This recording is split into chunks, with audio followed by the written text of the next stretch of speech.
Big boss Malayalam season 7 live അപ്ഡേറ്റ്സിലേക്കാണ് പോകുന്നത്. അനുമോളും ജിസയിലും ജയിലിലേക്ക് പ്രവേശിച്ചു. കയറിയ പാടെ അത്യാവശ്യം നല്ല രീതിയിൽ തന്നെ ഒരു ഫൈറ്റിന് തുടക്കമിടുന്നുണ്ട് ജിസയിൽ. അവർ തമ്മിൽ അതിനുള്ള റീസൺസ് ഉണ്ടല്ലോ, നമുക്കറിയാം. സംഭവം വേറൊന്നുമല്ല, ജിസയിലിന്റെ ആ ഒരു ഫോട്ടോ ബാഡ്ജ് ആയിട്ട് കൊടുത്തിരുന്ന ആ ഒരു സാധനം അത് അനുമോൾ വളരെ വികൃതമായ രീതിയിൽ ഓരോന്ന് വരച്ചു വെക്കുന്നുണ്ട്. ജിസയിലിനെ ഒരു യക്ഷിയാക്കുന്നുണ്ട്. അത് കണ്ടതും ജിസയിൽ അനുമോളോട് പറയുന്നത്, നിനക്ക് എന്നോട് ഹേറ്റ് ആണ്, വെറുപ്പാണ്. അന്ന് ജയിലിൽ കിടന്നപ്പോൾ നമ്മൾ ഫ്രണ്ട്സ് ആയി എന്നാണ് ഞാൻ ഓർത്തുകൊണ്ടിരുന്നത്. നമ്മൾ ഹഗ് ചെയ്തതാണ്. എന്നിട്ട് നെക്സ്റ്റ് ഡേ എന്നെയും ആര്യനെയും വെച്ചിട്ട് നീ സ്റ്റോറി ഇറക്കി. ജിസയിലിന്റെ മലയാളം കേട്ടിട്ട് എനിക്ക് സത്യമായിട്ടും സങ്കടം തോന്നുന്നുണ്ട് കേട്ടോ. പരമാവധി സംസാരിക്കാൻ ശ്രമിക്കുന്നുണ്ട്, പക്ഷെ അത് പല രീതിയിലും ആയി പോകുന്നതാണ്. അങ്ങനെ ആയി പോകുമ്പോൾ ഒക്കെ അനുമോളോടെ കളിയാക്കുന്നുണ്ട്. അത് കണ്ടപ്പോൾ എനിക്ക് സങ്കടം തോന്നി. എന്നിട്ട് അനുമോളെ നുണച്ചി എന്ന് കുറെ തവണ ജിസയിലിനെ എവനും കൂടി വിളിക്കുന്നുണ്ട്.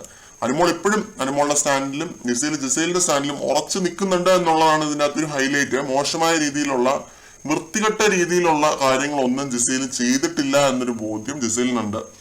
ജിസയിലിന്റെയും ആര്യന്റെയും ഫാമിലിക്കും ആ ബോധ്യം ഉണ്ട് എന്നാണ് ജിസയിൽ വിശ്വസിക്കുന്നത്. അനുമോളുടെ അവസ്ഥ കാണാമെന്ന രീതിയിലൊക്കെ ജിസയിൽ പറയുന്നുണ്ട്. ലാലേട്ടം വരുമ്പോഴും പിന്നെ പുറത്തേക്ക് പോകുമ്പോഴൊക്കെ ഉള്ള അനുമോളുടെ ഒരു അവസ്ഥ കാണാമെന്നൊക്കെ പറയുന്നുണ്ട്.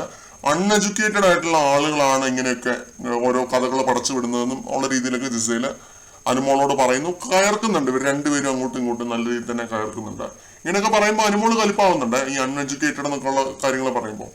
എന്തായാലും ജിസയിൽ ഇപ്പോഴാണ് ഒന്ന് പ്രതികരിച്ച് കണ്ടത് കേട്ടോ ഈ ഒരു വിഷയത്തിൽ. ഇന്നലെയൊക്കെ നല്ല മൗനം പാലിച്ചിരിക്കുന്ന ഒരു ജിസയിലിനെയാണ് കണ്ടത്. അനുമോളുടെ അടുത്ത് ഫൈറ്റ് ചെയ്യുന്നത് നമ്മൾ കണ്ടില്ല.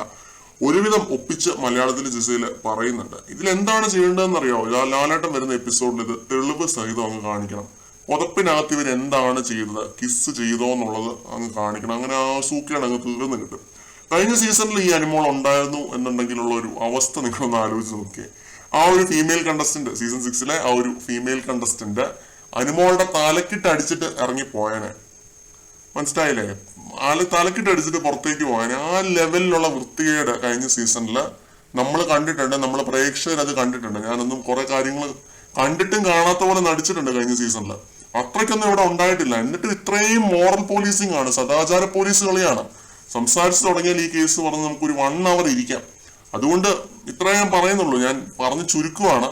ഈ ഒരു കാര്യത്തില് അനുമോൾ ഇപ്പോഴും മറ്റേ പിടിച്ച മുയലിന്റെ 2 കൊമ്പെന്നും പറഞ്ഞുകൊണ്ടിരിക്കാതെ എന്റെ ആംഗിളിൽ ഒരു തെറ്റുണ്ടായിരുന്നു എന്ന് പറഞ്ഞാൽ മാത്രം മതി. ഞാൻ കടന്ന ആംഗിളിൽ നിന്ന് അതാണ് കണ്ടതെന്നുള്ള രീതി അങ്ങ് പറഞ്ഞാൽ മതി. അത്രേ ഉള്ളൂ.